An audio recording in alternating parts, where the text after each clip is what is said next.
Hello everybody, how are we doing? Good morning, guten tag, all that good wonderful stuff. So of course, first things first, thank you everyone that has watched any of the war matches I've posted from the beginning, early days of war. Of course we'll continue that. Yesterday we couldn't continue with that because we were heading to the war 20th anniversary show down in Lima in the 11th Hall of Fame. And so we leave at 1:30, and my friends John and Beth, we went through this little town called Bettsville. It's a one traffic light town. And I just happened to mention, well, there's that bar I used to sing karaoke at. And then I proceeded to tell them about the one time I was singing one night, and this 60 or 70-year-old red-haired granny was just, every song I did, she went up and twerked on me for every song. The only song I can remember her doing it, but she did it all night, but the only song I can remember her doing it was for Billy Squires' The Stroke. So if you can actually find some photos on Facebook or anywhere, see some young 30-something guy with a granny twerking pictures. Yeah, that was me. And then we stopped off. We went from Bettsville and traveled to Findlay, and they were like, "Have you ever heard of a place called Culver's?" And I said, "Yeah, I love going there." Well, that's where we're having lunch. So I'm like, "All right, cool. Put me in there." Love their burgers. Love their custard stuff. And we proceed then here we are at Culver's, which is in front of a hotel that I stayed at for one weekend with the girl I was dating. Because it was our first weekend getaway. And she booked a nice room. They also had a room for her baby to sleep in the next room. So, boy, I bet you just love hearing backstories from me. So we ate this Culver's. It was fine. No big deal. And I was extremely happy because my blood sugar was almost on point. Because I had just ate a pizza in the morning. And the problem with it was when we went to have our custards, Beth got her order, but John and I didn't get our orders. They messed up our custard orders. I was supposed to have the chocolate custard salted caramel. They gave me a white custard birthday cake flavored one. I don't know what John got. Did we complain? No, it was on John's money. So if John had wanted to complain, he could have. And we leave, we drive, we get to the venue down in Lima. We got there about 4:45, 5 o'clock. And on top of that, John and Beth brought pool noodles for the weapons match to use. I'll get to them later on. Then we get in there and probably around 4:45, 5 o'clock. 5:30, the Hall of Fame show kicks in. And we're hearing the Hall of Fame recipients go in. Former war referee Peachy Rodriguez. 3 founders of war. I think 2 guys were behind the scenes, and one was Mr. Bice. And then the other one was Orlando Christopher. Which was fine for me. However, after the show, we were talking, and I had to apologize because John and Beth were both bored at the Hall of Fame. The only one they knew was Orlando Christopher. And I had to stop and think and put myself in their shoes for a second. They don't know any of this backstory and history of war like I do. So for putting them through that, I apologize. And then we had to wait for the show to begin, which was a little bit after 7, which is not what WAR typically wants. They want shows to start on time. Can you imagine that? So they're running a little bit behind because of the, let's see, there was already 400 people in the building. There was 250 plus after the Hall of Fame waiting to get in. So, yeah, those are some big indie numbers, folks. You don't think it can be achieved? Go to Lima, Ohio. You can see attendance like that through the roof. And the problem I had with that was concessions were up in this little walkway. You couldn't take it down on the track with you, so if you wanted to leave the show, you had to go up to get concessions, but the concessions lines were so long that I didn't have nothing to eat or drink during the show. Let's see, they didn't have the shirts they wanted printed because the printer thought the show was the following week, so we had to pre-order our specialty shirts. Let's see, the 50-50 raffle was abysmal. You couldn't find the guy before the Hall of Fame show.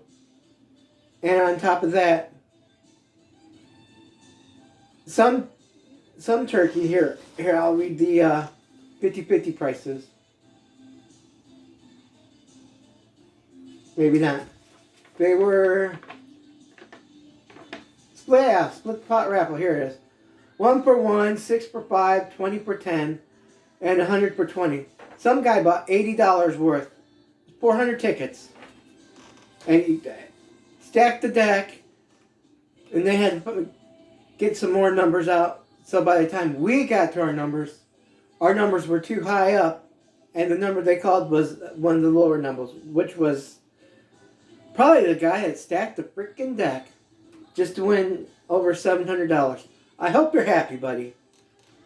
God. So anyway, enough complaining about that. Oh, the chairs were bad.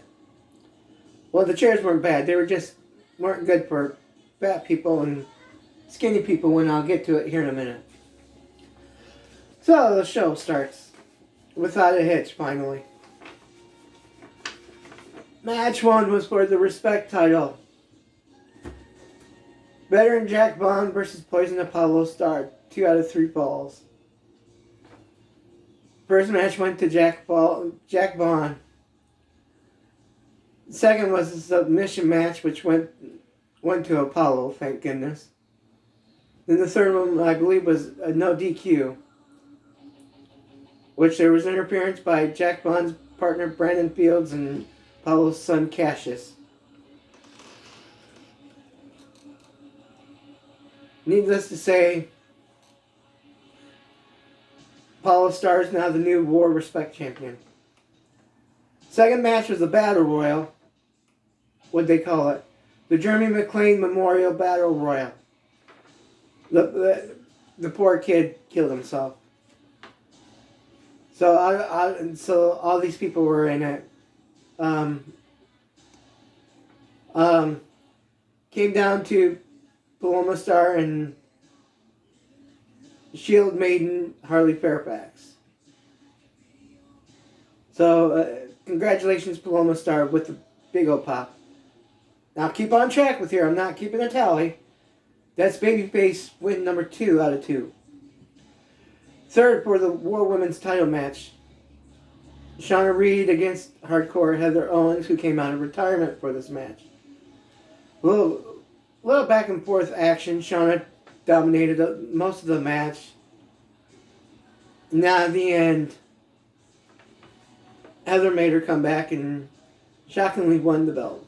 That's babyface number 3 win. Match number 4. Jaxie Black's crew of Amos, Cronus, and Zodiac against Ripper Blackheart's The Wise Guys, Gino DiCrapo, and Dino De Crapo. My God, I read that fucking sign last night. Gino Di Capo. And Tommy Irish. And Ripper's own son, Jean-Paul de Miserable.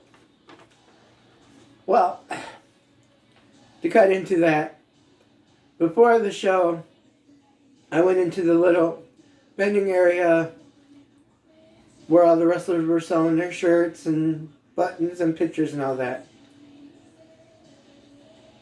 And me, knowing Ripper for years, ran into him and Jean-Paul at their table. And if you go looking on YouTube and look for Valor Media Productions, they put up the latest batch of war shows. That last show, you have to go out of your way to look and watch. Oh my goodness, Kit Kat. No! Anyway, you have to watch Ripper's scathing promo on Jexy because she and her crew humiliated his son for the whole year.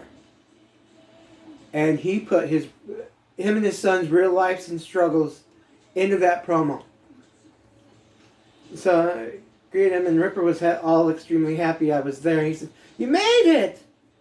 I said, "Yep, brought some newbies." And he goes, "Wonderful." He goes, "Andy, your friend Andy's bringing new people in too." I said, "Yeah."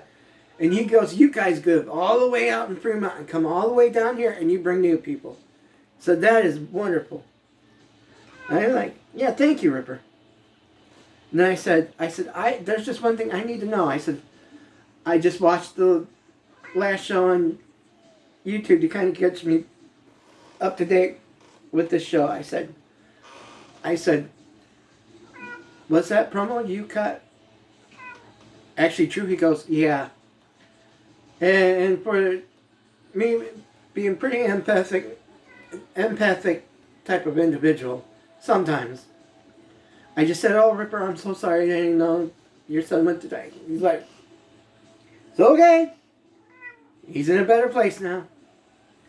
I'm like, "That's good." And then John Paul's like, miming over here, and his dad's like, "He was asking about the promo from last month. Kit Kat, be careful. You can't touch the tower. The tripod." And they, we talk a little bit here there about things.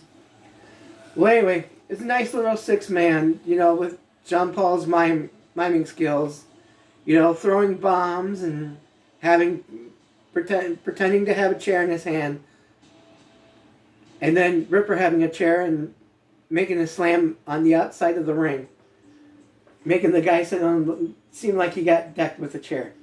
That was pretty funny. So anyway, Ripper's crew won and got a strong ovation for it. Hey, babyface win number 4. Match 5. Tables, ladders, and chairs tag team title match. Jacob Rose and Ryan Michaels with agent Nick Hahn versus Will the Thrill and No Shame Jimmy Shame. Oh yeah, no, you weren't at the show last night, Kit Kat.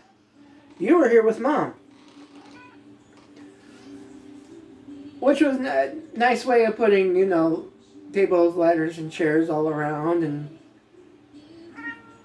people going all over and falling over ladders, huh? Well, yeah.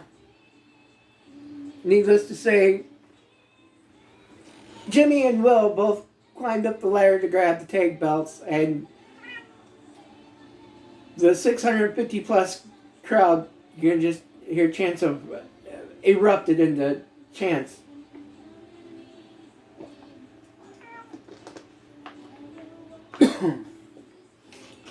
So, babyfaces win number 5. Match 6. Fans bring the weapon match. Dark Star Matt Taylor against Jexy Black's The Beastman. And I cheer for Beastman because I like the guy. And this is where, where the fans got to bring the weapons. Like I said, John and Beth brought in pool noodles. However, we were upset they didn't use the pool noodles at all. They were using much harder stuff. And both guys were bleeding, hitting each other with trash cans and lids. Baking pan sheets. And what looked like a taco, Beastman opened up and had tacks in it. Okay. Now this was, I wish I would have been able to film it, but I had people in front of me and I couldn't really get it all the way through. But this to me was the match of the night. Everything else was just, whipped cream. Was just whipped cream on top of ice cream. This entire show was really good. So when Valor Media puts it up here within a month or so, be on the lookout for that. You'll be proud you did. And we had little Matthew Taylor putting Beastman through 2 tables, thumbtacks twice, blood all over. Let's see. Poked Beastman with his bone.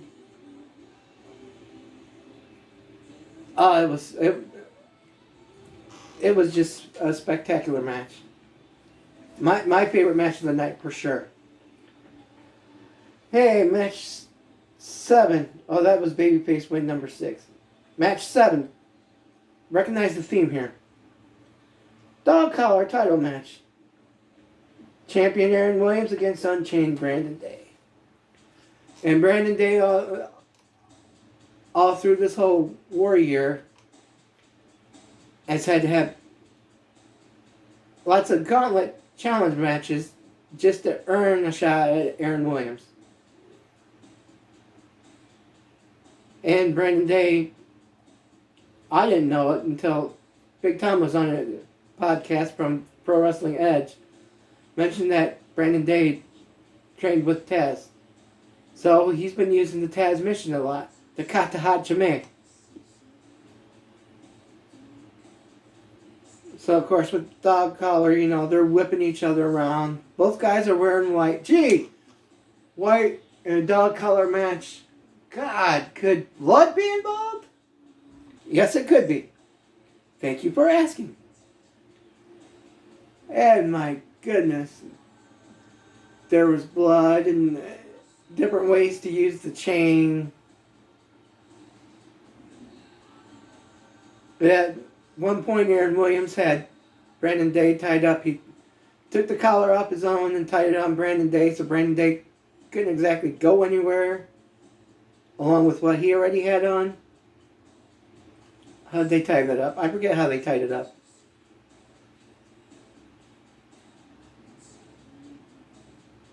So all you could see was, towards the finish, Brandon Day just having just a little bit of path just to walk and grab the Taz mission on him. Then he'd go back, release, because he bumped into him. But he was able to grab the Taz mission and win it and become the new war champion. Babyface win number 7. Then we get to the main event, which we had to kind of wait because the crew is having problems putting the cage up. And I feel sorry for those that couldn't wait no long, because there were 3 rows of people behind us that left before this match. And it wasn't just me, there were a couple other people that we were razzing the crew for the cage, and this guy in front of me didn't like it. So I immediately got a little upset at the show. Robin getting ticked at someone in a show. Well, because I'm there for fun, but this guy didn't have to like, well, I'm sure you telling him that isn't helping him move any faster. No, but it's all in good spirit, buddy. And John came back from going up and doing whatever he wanted to do. He came back, he's like, what's the matter? I'm not complaining about this guy. And he goes, well, just having fun. I said, oh, I know. Then I retorted, well, this guy is single and alone. No wonder his wife left him. To which he came back, I'm not married. And John and I are both like, well, that makes sense. Then John's like, well, you have to meet somebody and talk to them and meet somebody and see if they're dateable. And I said, do blow-up dolls count? And this guy was still ranting and raving about everyone razzing the crew for putting the cage up. Now this guy, who weighs less than me, immediately goes to sit back down in his chair, and the chair busts on him.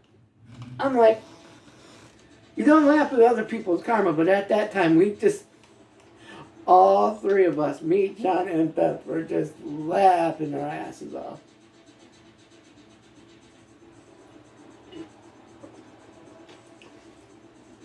Then finally they got the cage going.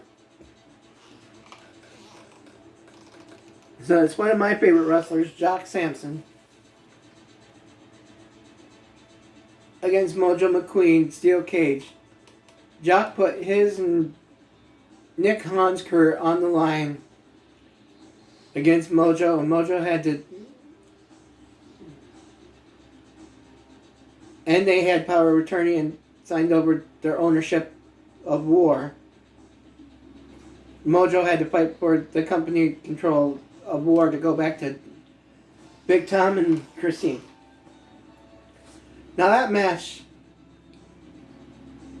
if you haven't seen it already, I've already got that up on YouTube. So go ahead and watch that for you. It was pretty good. I wish I would have filmed a little bit longer after the match. You guys would have seen some of the fun that was in the cage. Everyone singing and cheering, na na na na, hey, hey, hey, goodbye. And all that good stuff. I wish I would have filmed that, but I didn't. I apologize for that. But overall, the show was fun. Despite little things here and there.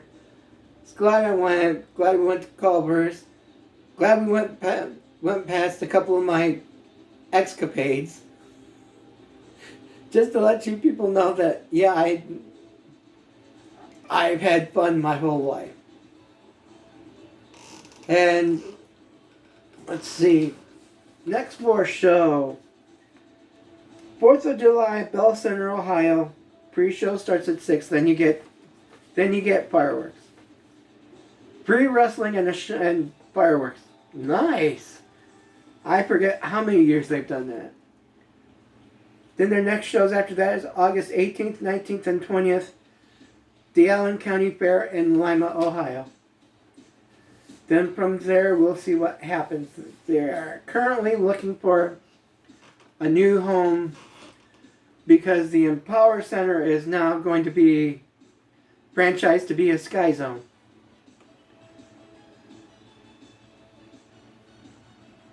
So, there you have it. You have all the lowdown. As much as I could give to you. But it was just it was a blast. Thank you, John and Beth, for everything.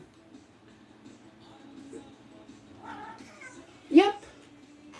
They brought me back. 1:30 in the morning, I was back. So it was a 12-hour day.